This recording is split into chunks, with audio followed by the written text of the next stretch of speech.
माफ़ कीजिएगा, मैं पूछ सकती हूँ कि क्या आपका निवास हैदराबाद में नहीं है? नहीं, कारोबार के सिलसिले में कुछ दिनों के लिए आया हूँ। खूब, मगर जब आप यहाँ तशरीफ़ लाए हैं और इस महफ़िल में शरीक हुए हैं, ये हमारी खुशकिस्मती है। इस महफ़िल की यही तो खूबी है कि यहाँ आने के बाद हर शख्स अपने तौर पर महफ़िल का लुत्फ़ लेने के लिए आज़ाद होता है। लड़की ने मोहक अदा के साथ कहा। क्या मैं आपको कुछ पेश करूं? अनिल ने पूछा। आप फरमाइए। क्या आप राजा साहब के मुताबिक आबे हयात का शौक फरमाते हैं? लड़की ने इठलाते हुए पूछा। फिलहाल तो ऐसा इरादा नहीं है। अनिल ने एक निगाह उस पर डाली और बोला। मगर आइंदा के लिए कुछ नहीं कहा जा सकता। लड़की अनिल के जवाब पर कुछ शर्मा गई। उसकी ये अदा अनिल को बुरी नहीं लगी। वो उसकी आवाज़ की मधुरता, बातचीत करने के अंदाज और आंखों की चमक से प्रभावित हो रहा था। उसका दिल चाह रहा था कि लड़की से बातचीत करे। लड़की के अंदाज में दावत देने वाली पेशकश थी। लेकिन फिर अनिल को ख्याल आया कि उसने तो देवदूत को वचन दिया है कि वो औरत से हमेशा दूर रहेगा। उसने माँ काली का ध्यान किया और लड़की का ख्याल दिल से निकाल दिया। लेकिन उस लड़की को थोड़े समय के लिए विश्वास में लेना भी अनिल के लिए ज़रूरी था। वो उसके पास आया, उसके उत्साह का जवाब उत्साह से दिया और उसे इनाम दिए और उस पर अपनी जवानी का असर डालने की कोशिश की। अनिल उससे अपने भाई और महफिल में मौजूद दूसरे लोगों के बारे में जानकारियां लेने का इरादा रखता था। इसीलिए जब लड़की उससे बेतकल्लुफ़ हो गई तो अनिल ने उससे सबसे पहले उस शख्स के बारे में पूछा जो राजा साहब की बाईं ओर बैठा हुआ था और इस समय भी एक एक लड़की को यूं घूर रहा था जैसे उसे निगाहों से ही घोल कर पी जाना चाहता हो। वो माथुर साहब हैं, पुलिस के बड़े अफसर हैं। लड़की ने कटु स्वर में मुंह बिचकाकर कहा। राजा साहब ने ना जाने इस पर क्या जादू कर दिया है कि ये उनका मुरीद बन पड़ा है। वैसे ये बड़ी सख्त तबीयत का मालिक है। एक बार जिसके पीछे पड़ जाए पाताल तक पीछा नहीं छोड़ता। सुना है ये राजा साहब भी किसी पुराने जमाने में पुलिस अफसर रह चुके हैं। अनिल बोला। मैंने भी यही सुना है, मगर माथुर और राजा साहब की दोस्ती का राज तो कुछ और ही है। वो क्या? अनिल ने बड़ी सादगी से पूछा। चौधरी साहब की तबीयत कुछ और है। आपको तो मालूम ही है कि आए दिन यहाँ महफिलें जमती रहती हैं। लड़की बता रही थी। माथुर साहब हसीन लड़कियों के मामले में बड़े नदीदे हैं और चौधरी साहब के यहाँ हिंदुस्तान की हसीन लड़कियों का हमेशा मेला लगा रहता है। इसीलिए माथुर साहब चौधरी जी के जर खरीद गुलाम बने हुए हैं। मगर माथुर को हसीन लड़कियों की भला क्या कमी है? अनिल ने हैरत से पूछा। कोई कमी नहीं है, लेकिन बात यह है कि जब से राजा साहब यहाँ आए हैं उन्होंने हसीन लड़कियों को चुन चुनकर अपने यहाँ जमा कर लिया है। यूं भी वो रईस शख्स हैं, दौलतमंद हैं। इसीलिए माथुर के पास कोई चारा नहीं है कि सिवाय इसके कि वो राजा साहब की दोस्ती का दम भरता रहे। लड़की थोड़ी देर तक अनिल को उसके भाई और माथुर के संबंधों के बारे में बताती रही। फिर उसने राजा साहब की दाईं तरफ बैठी लड़की की तरफ इशारा करते हुए कहा। वो जो स्काई ब्लू लिबास में बैठी है उसका नाम जोहरा है। हैदराबाद के ना जाने कितने नवाब इसकी चौखट पर माथा रगड़ चुके हैं, लेकिन राजा साहब ने इसे भी अपनी बेदाम गुलाम बना रखा है। माथुर आजकल इसी के चक्कर में है। बड़ी गजब की गाने वाली है। फिर तो आज भी इसका गाना जरूर होगा। कोई महफिल इसके गाने के बगैर अधूरी समझी जाती है। राजा साहब तो इन दिनों इस पर बुरी तरह मेहरबान, कुर्बान और ना जाने क्या क्या हैं। बहुत देर तक लड़की अनिल के पास बैठी इधर उधर की बातें करती रही, लेकिन उसने महसूस कर लिया कि अनिल के उत्साह में कोई इजाफा नहीं हो रहा। तो वो मुंह बिसूर कर उठ खड़ी हुई। अनिल को लड़की के इस तरह चले जाने से कोई दिलचस्पी नहीं थी। उसे तमाम रास रंग, सुरूर, हंगामे, नाच गाना, ये महफिले हुस्न और जमाल सब बेरंग लग रहे थे। अनिल इस महफिल में खुद को सबसे बड़ा आदमी, सबसे ज्यादा ताकतवर शख्स समझ रहा था और वो था भी। उसने शक्ति प्राप्त करने के लिए अपनी भावनाओं की बलि दी थी। देवदूतों से बड़ी ताकत क्या होगी? श्वेता से बड़ी कौन सी हसीन होगी जिसे उसने अपनी शक्ति से बदसूरत बना दिया था। अब वो संतुष्ट था और सारे इंसान अब तुच्छ नजर आते थे। कीड़े मकोड़े। इंसानों ने उसके साथ धोखा भी तो बहुत किया था। सामने उसका भाई बैठा हुआ था जो अनिल की दौलत के बलबूते पर नाच गाने की महफिलें गर्म कर रहा था। अनिल का दिल चाहता था कि इस पूरी महफिल को आग लगा दे, ताकि ये सब मतलबी और घिनौने लोग जल भून कर खाक हो जाएं। अब उसके सब्र का पैमाना लबरेज हो चुका था। उससे और बर्दाश्त नहीं हो रहा था। उसने इस इंतकाम के लिए जो यातनाएं सहन की थीं, जिन कठिन परिस्थितियों में से गुजरा था, उनके इंतकाम की आग बुझाने का वक्त उसके विचार से आ गया था। अनिल की नज़रें अब जोहरा पर जमी हुई थीं। कुछ देर तक अनिल यूं ही गांव तकिए पर अधलेटा पड़ा जोहरा को घूरता रहा। फिर उसके जहन में एक ख्याल तेजी से उभरा। उसने नाचने वाली लड़की को देखा, फिर एक मंत्र पढ़कर उसकी तरफ फूंक दिया। अनिल का मंत्र फूंकना था कि छोटे से स्टेज जैसे चबूतरे पर एक शोला उठा और तवायफ को जलाकर फौरन ही गायब हो गया।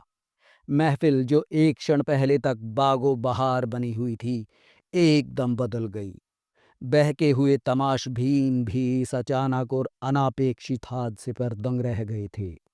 दूसरे कई लोगों के अलावा एसपी माथुर और अनिल का भाई कथित राजा साहब भी उठकर चबूतरे की तरफ लपके। देखते ही देखते नाचने वाली तवायफ के गिर्द लोगों की भीड़ जमा हो गई। तमाम लड़कियां अपनी अपनी जगहों पर सहमी बैठी हुई थीं। अनिल को इसी वक्त का इंतजार था, इसीलिए वो बड़े इत्मीनान से उठा और जोहरा के पास जाकर बड़ी बेतकल्लुफी से बैठ गया। वो चबूतरे की तरफ देख रही थी। जोहरा भाई, उस तरफ क्या देख रही हो? अनिल ने जोहरा को मुखातिब किया तो जोहरा इस तरह चौंकी जैसे अनिल के शब्द बम बनकर उस पर गिरे हों। एक नज़र जोहरा ने अनिल पर डाली, फिर त्योरी पर बल डालकर बोली, कौन हो जी तुम? घबराओ नहीं जोहरा भाई, मैंने ये तमाशा महज तुम्हारे करीब आने के लिए दिखाया है। चलते फिरते नजर आओ अजनबी बाबू। वो तेवर बिगाड़ कर बोली, अगर मैंने तुम्हारी जुर्रत की इत्तला राजा जी को कर दी तो भरी महफिल में तुम्हारी तिक्का बोटी कर दी जाएगी। बहुत घमंड है तुम्हें अपने राजा साहब पर, क्यों? अनिल ने उससे गुस्सा दिलाने के लिए नफरत से कहा। ठहरो, अभी बताती हूं तुम्हें। जोहरा चमक कर बोली। वो जाने के लिए उठी तो अनिल ने उसका हाथ पकड़ लिया और गुस्सैल लहजे में बोला, बैठी रहो जोहरा बाई, मुझे गुस्सा मत दिलाओ, वरना मैं तुम्हारा हुस्न भी खाक में मिला दूंगा, तुम्हारा भी घमंड भस्म हो जाएगा। जोहरा ने एक झटके से अपना हाथ छुड़ा लिया और नागिन की तरह बल खाकर खड़ी हो गई। लेकिन अभी वो मुश्किल से 2-3 कदम ही चली थी कि अनिल ने दूसरा मंत्र पढ़कर उसकी तरफ फूंक दिया। अगले ही क्षण जोहरा चीखती हुई कालीन पर गिरी और इस तरह तड़पने लगी जैसे कोई अदृश्य शक्ति उसका गला घोंट रही हो। राजा साहब ने जोहरा की चीख की आवाज़ सुनी तो बौखला कर पलटे। एसपी माथुर भी उनके साथ था। भीड़, जो अब तक झुलस जाने वाली तवायफ के गिर्द जमा थी, लपक कर जोहरा के गिर्द जमा हो गई। किसी की समझ में नहीं आ रहा था कि एक के बाद एक दो हादसे अचानक कैसे हो गए। ये सब क्या हो रहा है? राजा साहब की गर्जदार आवाज हॉल में गूंजी। वो जोहरा के करीब बैठे पूछ रहे थे कि उसे क्या हो गया है, लेकिन जोहरा उन्हें कोई जवाब देने की बजाय जल बिन मछली की तरह तड़पती जा रही थी। थोड़ी देर तक अनिल अपनी जगह बैठा ये तमाशा देखता रहा। फिर वो उठा, भीड़ को दाएं बाएं हटाता हुआ आगे बढ़ा और दहाड़ता हुआ बोला, तुम सब इस औरत से दूर हो जाओ, मैं इसकी बीमारी का इलाज जानता हूँ। कौन हो तुम? माथुर ने उसे कहर भरी नजरों से घूरते हुए ये सवाल किया। ये मैं समय आने पर बता दूंगा माथुर साहब कि मैं कौन हूँ। अनिल ने माथुर को टका सा जवाब दिया। फिर उसने अपना हाथ उठाकर एक और मंत्र पढ़ा और धीरे से हाथ जोहरा के गाल पे रख दिया। जोहरा एकदम शांत हो गई। फिर वो यूं आंखें फाड़ फाड़ कर सबको देखने लगी, जैसे पूछ रही हो कि उसे कालीन पर किसने और क्यों लिटा दिया है। उसके बाद उसकी नजरें अनिल पर पड़ी। वो तेजी से उठी और राजा साहब का हाथ थाम कर बोली, राजा साहब, मुझे इस आदमी से बचाओ। ये मुझे कोई जादूगर मालूम होता है। अनिल ने जोहरा के चेहरे से निगाह हटाकर अपने भाई की तरफ देखा तो मन ही मन मुस्कुराए बगैर न रह सका। वो इस वक्त अनिल को जिन नज़रों से देख रहे थे, उनसे यही जाहिर होता था कि जैसे वो उसे पहचानने की कोशिश कर रहे हों। अनिल ने नज़रें उनकी नज़रों में डाल दी और गजबनाक निगाहों से उनकी तरफ देखा। उसे यकीन था कि उसकी नज़रें इस वक्त चिंगारियां बरस रही होंगी। अनिल की हालत को देखकर कथित राजा साहब तो कुछ ना बोले, लेकिन माथुर भड़क कर बोला, क्या नाम है तुम्हारा? मेरा नाम महाराज कृष्ण कुमार है माथुर साहब, अनिल ने गंभीरता से जवाब दिया। आज ही मैं लंबी यात्रा से वापस आया हूँ। किसी ने बताया कि यहाँ सुंदर सुंदर स्त्रियां नृत्य कर रही हैं, सो मैं भेष बदल कर चला आया। लेकिन तुम्हें अंदर आने की इजाजत किसने दी थी? माथुर ने गुस्से से पूछा। उसका चेहरा मारे जोश के सुर्ख हो रहा था। ईश्वर की धरती पर संतों और भक्तों को कहीं आने जाने के लिए किसी की इजाजत की जरूरत नहीं पड़ती माथुर साहब। परंतु क्या मैं जान सकता हूं कि तुम इतने लाल पीले क्यों हो रहे हो? बकवास बंद कर, वरना मैं जेल में डलवा कर सड़वा दूंगा, माथुर गरज कर बोला। अचानक गुजरी हुई घटना फिर अनिल के सामने आ गई। यही जुमला उसके बड़े भाई ने जायदाद के बंटवारे के वक्त उसके बड़े भाई ने उससे कहे थे। अनिल के जख्म हरे हुए तो इंतकाम की आग भड़क उठी। उसे ऐसा लग रहा था जैसे उसके तमाम जिस्म में शोले भड़क रहे हों। इससे पहले कि वो कोई सख्त कदम उठाता, राजा साहब लपक कर उसके करीब आए और आहिस्ता से बोले, क्या वाकई तुम्हारा नाम कृष्ण कुमार है जवान? क्यों, आपको अचंभा क्यों हो रहा है राजा साहब? अनिल ने सख्त लहजे में पूछा। मैं नहीं मान सकता, तुम अनिल चौधरी हो, हूबहू अनिल चौधरी। अनिल चौधरी? अनिल ने गगनचुंबी कहकहा लगाया, फिर अचानक संजीदा होकर बोला, किस अनिल चौधरी का जिक्र कर रहे हो राजा बहादुर? तुम 100% बही हो, राजा साहब ने बड़े विश्वास से कहा। मेरी नजरें धोखा नहीं खा सकती। तुम्हारा नाम अनिल कुमार चौधरी ही है। नहीं, मेरा नाम कृष्ण कुमार महाराज ही है राजा साहब, अनिल हिकारत से बोला। तुम जिस अनिल कुमार चौधरी की बात कर रहे हो, उसे मरे हुए तो मुद्दत गुजर गई। वो कमजोर था, इसीलिए उस कमबख्त का मर जाना ही अच्छा था। राजा साहब हैरत से मुंह फाड़े अनिल को देखते रहे। जोहराबाई की घूरती निगाहें भी अनिल के चेहरे पर जमी हुई थीं। एसपी माथुर गुस्से से थर थर कांप रहा था। राजा साहब खामोश हुए तो माथुर बोला, राजा साहब, क्या आप इस शख्स को जानते हैं? माथुर, अनिल बिगड़े हुए तेवरों से बोला, तुम्हें कौन सी चिंता परेशान कर रही है? जब दो व्यक्ति बात कर रहे हो तो बीच में तीसरे का बोलना असभ्यता कहलाती है। माथुर, तुम हम दोनों के बीच में ना बोलो। हाँ, मैं इस आदमी को जानता हूँ, बहुत अच्छी तरह जानता हूँ मैं इसको। ये बात स्वीकार करके तुमने बड़ी हिम्मत का सबूत दिया है राजा साहब, अनिल नफरत से बोला। फिर उसने माथुर की तरफ देखा। तुम्हारे मन में क्या है माथुर, ये मैं अच्छी तरह जानता हूँ। तुम जोहराबाई की वजह से मुझे नीचा दिखाने का जो ख्वाब देख रहे हो, वो कभी पूरा नहीं होगा। लेकिन अगर तुम में इतनी शक्ति है कि तुम मुझसे टक्कर ले सको, तो मैं तुम्हें मना नहीं करूंगा। जब चाहो दो दो हाथ आजमा लो, फिर तुम्हें अपनी औकात मालूम हो जाएगी। अनिल ने जानबूझकर आखिरी शब्द कहे थे। एसपी माथुर उसका जवाब सुनकर आग बबूला हो उठा। जोहराबाई की मौजूदगी में वो भला अपनी बेइज्जती कैसे बर्दाश्त कर सकता था? एसपी माथुर को जोहरा के अलावा दूसरे प्रतिष्ठित मेहमानों का भी ख्याल था कि वो ना जाने उसके बारे में क्या सोचें। इसीलिए उसके मुंह में जो कुछ आया वो एक सांस में कहता चला गया। फिर वो बड़े जोश से अनिल की तरफ बढ़ा ही था कि अनिल ने जय भोलेनाथ का नारा मन ही मन लगाकर बड़ी खूंखार नजरों से उसकी तरफ देखा। उसके बाद जो कुछ हुआ उसने वहां मौजूद तमाम लोगों के होश उड़ा दिए। पलक झपकते ही एसपी माथुर कालीन पर पड़ा बुरी तरह तड़प रहा था। उसके मुंह से झाग निकल रहे थे। फिर अचानक उसका लंबा चौड़ा ताकतवर जिस्म दो तीन झटके लेकर निश्चल पड़ गया। राजा साहब और जोहराबाई के चेहरे फक रह गए थे। तमाशाई जूते छोड़कर बेतहाशा भागने लगे थे। कुछ सेकंड पहले तक जहां रास रंग और नाच गाने की महफिल गर्म थी, अब वहां अनिल, उसके भाई जोहरा और दोनों शराब परोसने वाली अधेड़ औरतों के सिवा कोई नहीं बचा था। पूरा माहौल बेहद रहस्य भरा और डरावना हो गया था। कुछ देर तक मौत का सा सन्नाटा छाया रहा। फिर राजा साहब ने लड़खड़ाती आवाज में अनिल से कहा, अनिल कुमार, क्या तुमने इसे मार डाला? कृष्ण कुमार महाराज कहो राजा साहब, अनिल गर्जा।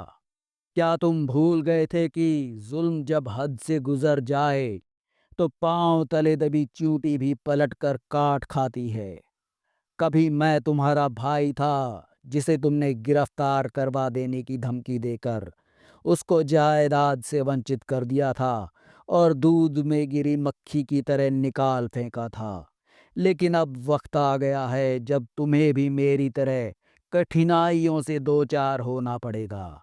और यकीन रखो राजा साहब कि तुम्हारी तरह मैं भी तुम्हारे ऊपर कोई रहम नहीं करूंगा। राजा साहब चूंकि अनिल की शक्ति का प्रदर्शन देख चुके थे, इसीलिए अनिल की बात सुनकर उनका चेहरा पीला पड़ गया था। वो कुछ ना बोले, लेकिन उन पर सख्ता सा छा गया था।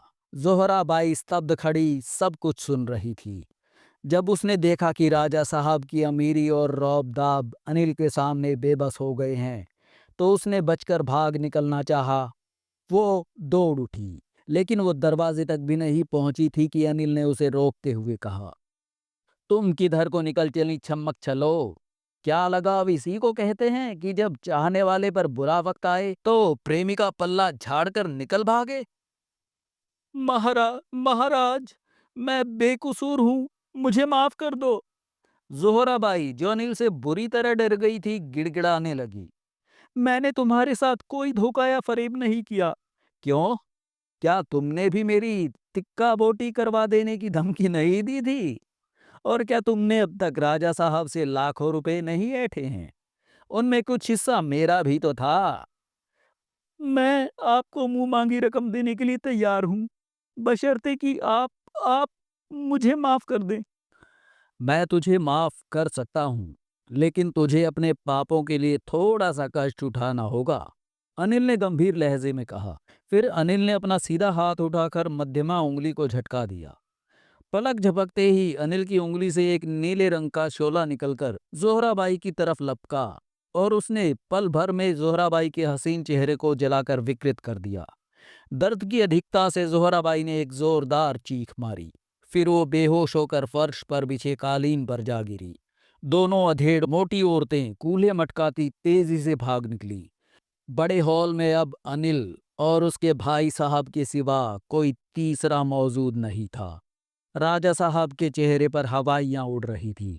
अनिल ने उनकी आंखों में दया याचना पढ़ी तो उसके इंतकाम का जज्बा और भड़क उठा। लेकिन अनिल ने उसकी तरफ से कुछ नहीं किया। राजा साहब सख्ते की हालत में गूंगे से खड़े अनिल को खौफ भरी नजरों से देख रहे थे।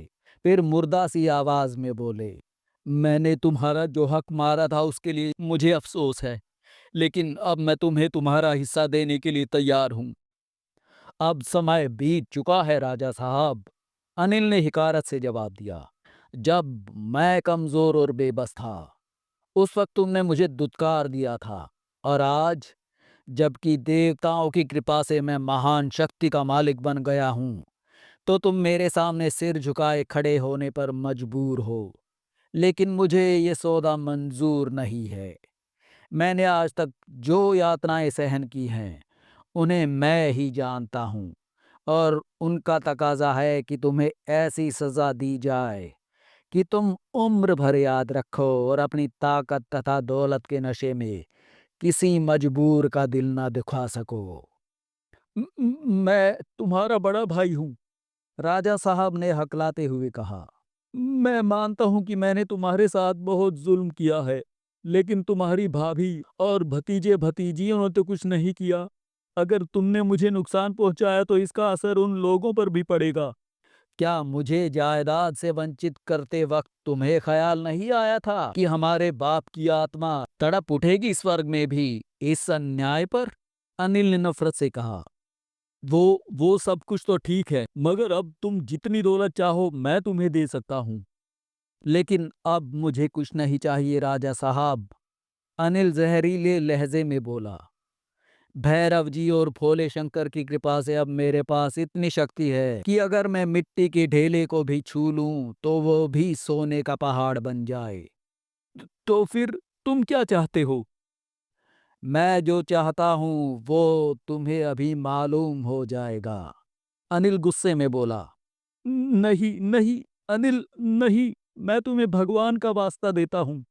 राजा साहब खौफ के मारे थर थर कांपने लगे थे। उनकी ये हालत देखकर अनिल को बेहद खुशी हो रही थी, लेकिन उसके इंतकाम का जज्बा अभी ठंडा नहीं पड़ा था। इसीलिए वो सर्द लहजे में बोला, घबराओ नहीं राजा साहब, मैं माथुर की तरह तुम्हें जान से नहीं मारूंगा, लेकिन तुम्हें सजा दिए बगैर भी मेरा कलेजा ठंडा नहीं होगा। इसीलिए मैं अपनी शक्ति से तुमको अंधा और लंगड़ा कर दूंगा, ताकि तमाम दुनिया वाले तुम्हारे इस भयानक अंजाम को देखते रहें। रहा माल दौलत का सवाल, तो वो मैं नहीं लूंगा। तुम्हारा पाप की कमाई का खजाना तुम्हारे बीवी बच्चों के काम आएगा। अनिल का ख्याल था कि उसका भाई अभी उसके सामने और हाथ जोड़ेगा, गिड़गिड़ाएगा, लेकिन उसकी बात सुनते ही वो डर के मारे भागने लगा। अनिल ने उसे बुजदली से भागते देखा तो भगवान शंकर का ध्यान कर एक मंत्र पढ़कर उसकी तरफ फूंक दिया। फिर वही हुआ जो अनिल चाहता था। राजा साहब के गले से एक दर्दनाक चीख निकली और वो लंगड़ाने लगे। दोनों हाथों से दाईं टांग को थामे वो दर्द से तड़प रहे थे। अनिल कुमार, वो बोले, तुम बड़े कमीने हो, जलील हो, मैं तुम्हें जिंदा नहीं छोड़ूंगा। मैं कमीना हूं तो तुम कौन से दयालु हो महापुरुष? तुमने मुझे कहां जिंदा छोड़ा था जो अब मारोगे? अपनी तमाम ज्यादतियां भूल गए क्या? अब भी कोई तीर बाकी रह गया है तरकश में बड़े भाई साहब? मैं तुम्हें सजा देने आया हूं, बस अब बहुत हो चुका, अनिल ने नफरत से कहा। फिर एक और मंत्र पढ़कर उनकी आंखों की तरफ फूंक मार दी। इस बार राजा साहब के मुंह से निकलने वाली चीख बड़ी ही दिल दहला देने वाली थी। घुटना छोड़कर दोनों आंखों पर हाथ रख लिए और कालीन पर गिरकर तड़पने लगे, जैसे ज़िबह होते वक्त बकरा हाथ पांव मारता है। उनकी आंखों से बहते हुए खून से उनका पूरा चेहरा लहूलुहान हो गया था। अनिल अभी ये तमाशा देख ही रहा था कि हॉल में 3-4 हट्टे कट्टे पुलिसिए धड़धड़ाते हुए घुस आए। उनके साथ शराब परोसने वाली एक मोटी औरत भी थी। उसी ने शायद हॉल में होने वाले हंगामे की सूचना उन्हें दी थी। अनिल लापरवाही से अपनी जगह खड़ा उन्हें देखता रहा। अचानक उनमें से एक पुलिस वाले की नज़र अपने एसपी की लाश पर पड़ी तो वो हैरत से उछल पड़ा और अनिल की तरफ मुड़कर बड़े सख्त लहजे में बोला, एसपी साहब को किसने कत्ल किया है? मुझे क्या पता, अनिल ने मुस्कुराते हुए जवाब दिया। खुद ही तफ्तीश करके मालूम कर लो। खूनी यही है, राजा साहब तड़पते हुए बोले। इसे गिरफ्तार कर लो, कातिल भी यही है। तीनों पुलिस वाले एक साथ अनिल की तरफ लपके थे, लेकिन फिर अचानक वो निश्चल हो गए, जैसे किसी ने उन्हें पत्थर कर दिया हो। एक की अगली टांग हवा में थी जो उसने आगे बढ़ने के लिए उठाई थी। दूसरे के हाथ का डंडा उसके सिर के ऊपर उठा हुआ था और तीसरे के दांत गुस्से से भिजे हुए थे। अभी अनिल सोच ही रहा था कि ये क्या है कि तभी सुगंध का एक झोंका उसके नथनों से टकराया। फिर उसके कानों में देवदूत की भारी आवाज गूंजी, कृष्ण कुमार, तुम्हें जो शक्तियां प्रदान की गई हैं उनको इस तरह प्रयोग ना करो कि आम मानव तुम्हें भगवान समझकर तुम्हारी पूजा करने लगे। महाराज, अनिल आंखें बंद कर खुशी में डूबे लहजे में बोला, आज मेरे बेचैन दिल को चैन आ गया। आज मेरे हृदय में दहकती आग कुछ ठंडी पड़ गई है। ये आपकी कृपा ही है महाराज जी, मुझे इतनी बड़ी शक्ति प्राप्त हुई है। कृष्ण कुमार, यहाँ देर तक रुकना उचित नहीं है। फिर सुगंध आनी बंद हो गई। अनिल ने आंखें खोलकर आसपास के माहौल का जायजा लिया तो उसे हंसी आ गई। तीनों पुलिस वाले और दोनों मोटी मोटी औरतें अपनी जगह पत्थर के बेजान बुतों की तरह स्टील के पोज में खड़े थे। अनिल उनके पास से गुजरता चला गया, वो कुछ न कर सकी। अनिल स्थिर कदमों से बंगले से निकलकर बाहर गया और पैदल ही अपने होटल की तरफ चल पड़ा। गाड़ी उसने पहले ही वापस भेज दी थी कि कहीं हंगामे में ड्राइवर को भी ये ना मालूम हो जाए कि वो कौन है और क्या है। अनिल के दिल का बोझ अब कुछ उतर चुका था। उसकी नज़र में आज उसके इंतकाम का एक अहम काम पूरा हो गया था। ये भी अच्छा हुआ कि राजा साहब ने उसे बता दिया कि उनकी बीवी अभी जिंदा है और बच्चे भी पैदा हो चुके हैं, वरना गुस्से की हालत में अनिल उनका भी वही हश्र करता जो उसने एसपी माथुर का किया था। बहरहाल अनिल को इत्मीनान था कि उसने कथित राजा साहब को ऐसी सज़ा दी है जिसे वो मरते दम तक नहीं भुला सकेंगे। अब वो अपने दूसरे भाइयों से इंतकाम लेने के बारे में सोच रहा था। हालांकि वो बड़े भाई के मुकाबले में ज़्यादा दोषी नहीं थे, लेकिन जिस वक्त अनिल का हक मारा जा रहा था उस वक्त उन्होंने भी अनिल की तरफ से नज़रें फेर ली थीं। किसी ने उसके समर्थन में एक शब्द भी नहीं कहा था। बंगले से वो होटल जहां अनिल ठहरा हुआ था ज़्यादा दूर नहीं था, मुश्किल से 1.5 मील रहा होगा। लेकिन अनिल ने जानबूझकर अंदाजे के मुताबिक एक लंबा रास्ता अपनाया जो ज़्यादा अंधेरा और सुनसान था। हालांकि अनिल को किसी का खौफ नहीं था, फिर वो ये नहीं चाहता था कि खामखा कोई उसका पीछा करने की कोशिश करे और वो निर्दोष भी मुफ्त में मारा जाए। उसकी नज़रों के सामने इस वक्त भी वही दिलखुश मंजर था जब उसका भाई अंधा होकर ज़मीन पर तड़प रहा था और उसने पुलिस वालों को अनिल की गिरफ्तारी का हुक्म फरमाया था। उसकी दर्दनाक चीखें अब भी अनिल के कानों में गूंज रही थीं। जब वो मस्ती में होटल की तरफ जा रहा था तब वो बहुत खुश था। ताकत बड़ी चीज़ है, उसका नशा ही कुछ और होता है। उसमें जो लज्जत है वो किसी और चीज़ में नहीं है। वो अपने भविष्य के कारनामों के बारे में सोच रहा था कि उस सुनसान रास्ते में एक घटना पेश आ गई। पहली बार अनिल ने किसी दूसरे के मामले में टांग अड़ाई थी, उस अंधेरे और सुनसान रास्ते पर। यूं तो उनके बाद भी अजीबोगरीब घटनाओं का एक लंबा सिलसिला है, मगर मैं उन्हें यहाँ कहूँगा नहीं और कहानी को अनिल की जिंदगी के इर्द गिर्द ही रखने की कोशिश करूँगा।